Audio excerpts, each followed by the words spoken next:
Donc il y a une autre facette de la communion, c'est que nous partageons le corps de Christ. Nous prenons tous part au corps, puisqu'il n'y a qu'un seul pain, il n'y a qu'un seul corps. Et nous partageons le corps de Christ les uns avec les autres. Et souvent, je dis, moi, dans ma communauté, lorsque nous prenons la communion, je leur dis, mais vous savez, le petit bout de pain que vous avez, il n'est pas brisé. En fait, dans le petit bout de pain que vous consommez, que vous allez manger, il y a tout le corps du Messie qui s'y trouve. Il y a même les Japonais, les Coréens, les Arabes, il y a toutes les races, tout le monde est contenu là-dedans.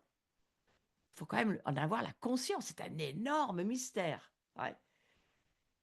Autrement dit, la nourriture et la boisson en question ici, ça représentait une forme, hein, vraiment une forme particulière.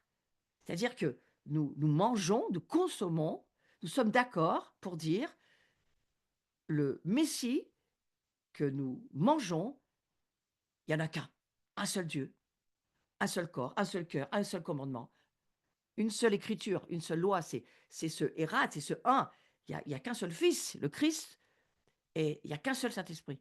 Et ceux-là, eh bien, ils sont dans ce mystère. Alors, on va lire 1 Corinthiens 10, heu, versets 19 à 20. « Que dis-je donc? Que la viande sacrifiée aux idoles est quelque chose ou qu'une idole est quelque chose? Nullement. » C'est la suite du verset. « Je dis que ce qu'on sacrifie, on le sacrifie à des démons et non à Dieu. » Là, il y a une petite, discussion qui se fait. « Or, je ne veux pas que vous soyez en communion avec les démons. » Autrement dit, ici, il est question d'une forme d'adoration démoniaque, puisque ces idoles païennes, c'étaient des idoles démoniaques dans le texte dont il est question, et que la nourriture vendue dans les abattoirs des temples, elle avait été sacrifiée aux démons. Et c'est pour ça que le texte nous dit: «Ça, on mange pas». Parce que ça, c'est il faut penser dans à quelle époque on se trouve, hein? Et à l'époque romaine, les païens, ils sont pignon sur rue, ils sont partout et tout se mélange. Il y a un grand mélange avec Rome et donc là, i le texte nous dit: «Attention, attention à ce que vous mangez. Attention à ce que vous discernez. Attention à ce que vous êtes en train de faire». Alors la question qu'on pourrait poser, c'est, dans cette histoire, c'est Melchisédek ou Sodome? C'est un peu la question que je poserais. Il s'agit du même problème que celui auquel avait été confronté Abraham. Lorsque Melchisédek était venu à sa rencontre, souvenez-vous, dans la vallée du roi, Abraham avait dû choisir entre ce que Melchisédek avait à lui offrir, le pain et le vin, hein, mais c'est ce que Melchisédek lui offrait, après lui avoir expliqué, à mon avis, ce qu'il avait à lui dire, et ce à quoi, et ce que le roi de Sodome voulait lui offrir. Vous avez bien entendu, le roi de Sodome. Sodome égale sodomie, sodomite, hein, je vais pas, aller plus loin que ça, vous avez déjà tout compris, d'accord? Et ce roi de Sodome, il représentait vraiment, le côté sombre et le côté des ténèbres.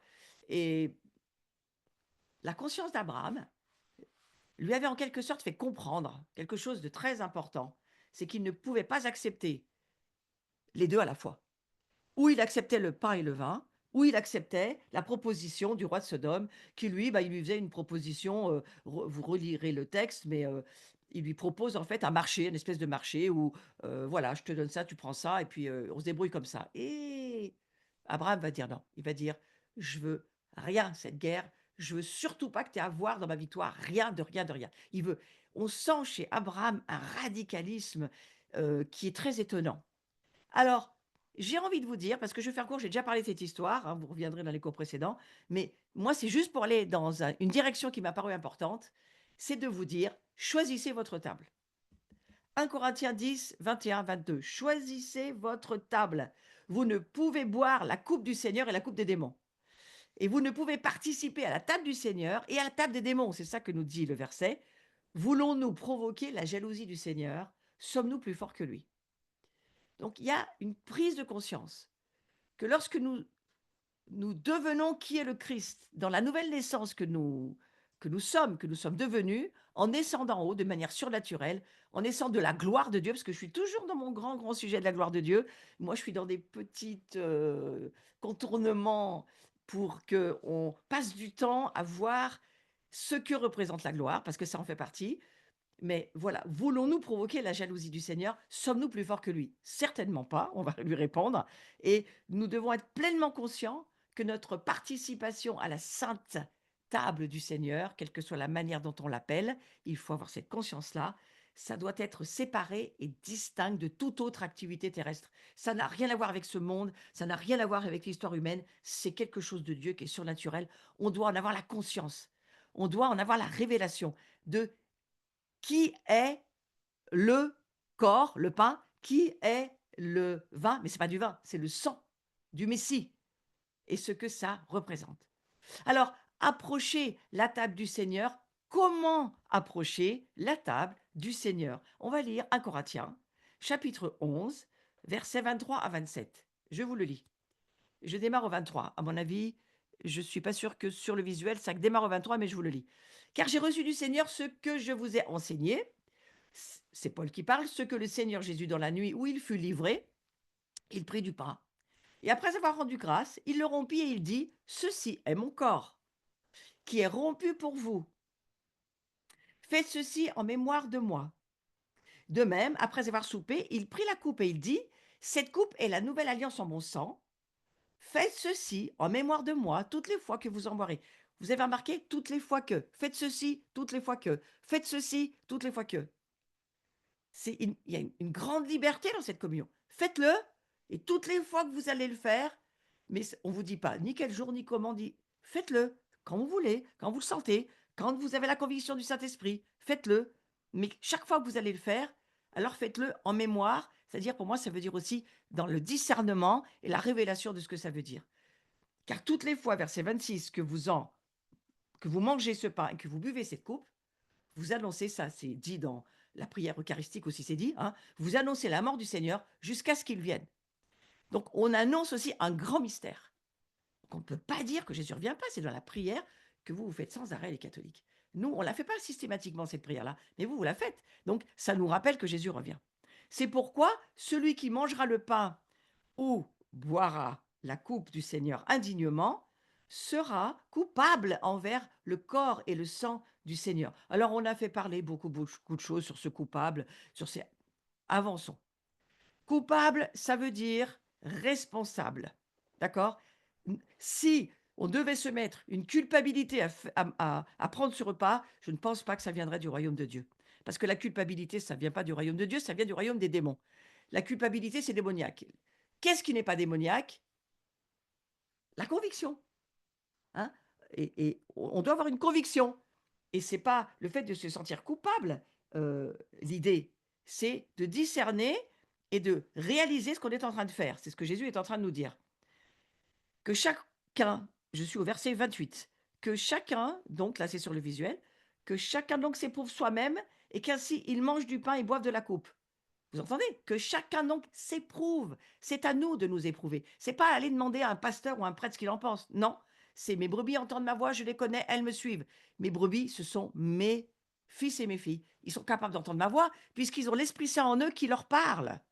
Alors, que chacun donc s'éprouve soi-même et qu'ainsi il mange du pain et boive de la coupe, car celui qui mange et boit sans discerner, il n'est pas question de culpabilité, il est question de discernement.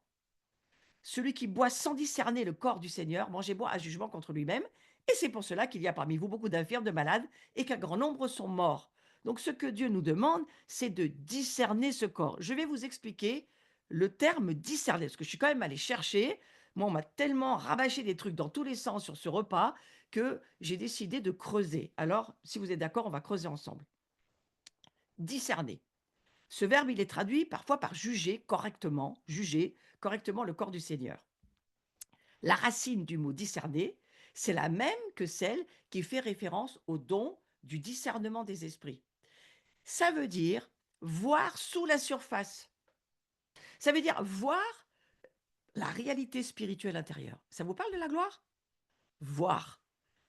Jésus qui va dire à Nicodème, Nicodème, il faut que tu naisses d'eau et d'esprit. Nicodème, il pense terrestre. Je ne peux pas ressortir du ventre de ma mère. Jésus dit, je ne te parle pas de ça. Nicodème, je te parle de voir, discerner et d'entrer dans la réalité spirituelle, invisible, que tu ne vois pas, mais que ta foi peut voir. C'est la même chose là. Ça veut dire voir la réalité spirituelle intérieure de ce dont il est question. Ouais.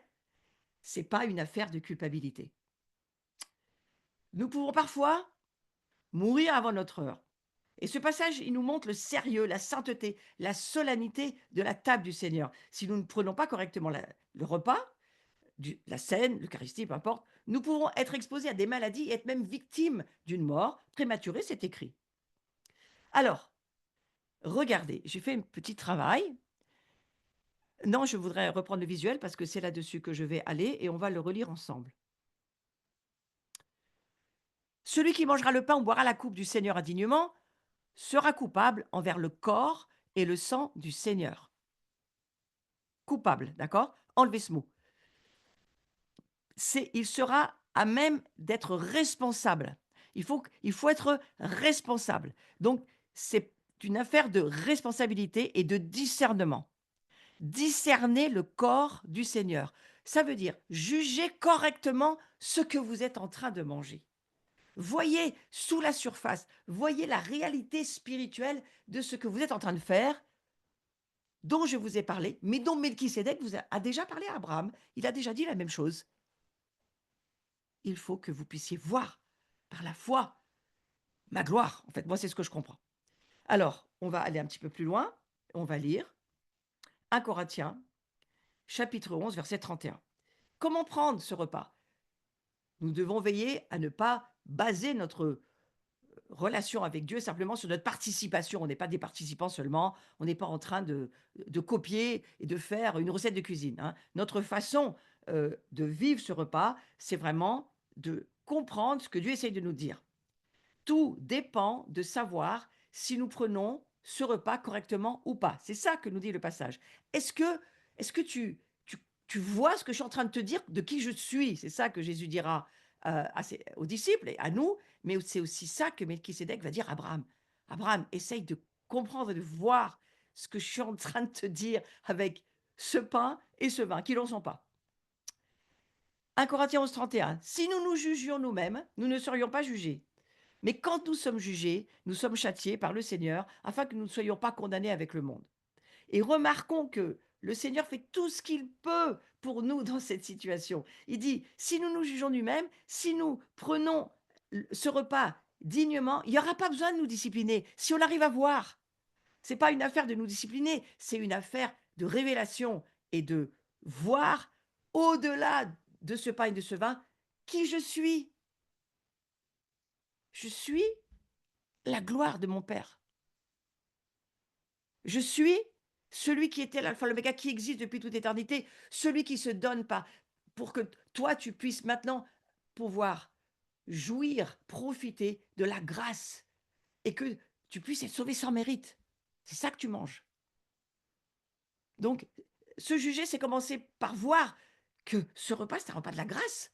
Et c'est un repas que nous allons prendre parce qu'il ne doit pas y avoir de jugement, d'empêcher, en tous les cas, pour toi, de t'empêcher à quoi que ce soit, si tu saisis que la croix est suffisante, que le sang est suffisant, que tous tes péchés sont pardonnés, qu'il n'y a rien qui pourrait t'empêcher de me manger parce que moi je t'aime et que tu dois saisir que je t'aime. Et pas te mettre tous tes clignotants orange-rouge parce qu'aujourd'hui tu te juges et que tu dis oh non, bah, aujourd'hui j'ai fait trop de mauvaises choses, je ne pourrais pas prendre ce repas. Oh, mais c'est pas ça qu'il dit Jésus. Là, ça manque de discernement de qui il est par rapport à toi. C'est pas sur toi que tu dois te concentrer, c'est sur lui. De qui il est, lui, de qui tu manges, qui tu absorbes. On va développer ce repas. Mais j'aimerais vraiment qu'on puisse le voir d'une façon claire. Paul, il dit que si nous ne nous jugeons pas nous-mêmes, alors il devra nous discipliner. Mais même s'il devait le faire, ça vaudrait quand même mieux pour nous que d'être jugés avec le monde. Donc lui, voilà, Paul, il essaye de dire, essayez de comprendre qu'il faut du discernement, il faut voir, on a besoin du Saint-Esprit, on a besoin du surnaturel, on a besoin de voir bien au-delà de ce monde qui ne nous révèle rien, on ne comprend rien par notre âme. Mais le Saint-Esprit en nous, il nous révèle les mystères et la gloire. C'est que Dieu aime ce monde et qu'il le sauve alors qu'il ne le mérite pas. Alors chaque fois qu'on s'est barré la route à cette table, ou chaque fois qu'on barre la route à quelqu'un, vous savez, ça me fait penser un peu à quand je prêche sur l'amertume et que je dis attention, parce que le scandalone, l'amertume, c'est quand on sépare quelqu'un de la grâce de Dieu. Ben déjà, toi, tu ne te sépares pas de la grâce de Dieu, sépare pas les autres non plus de la grâce de Dieu. D'accord?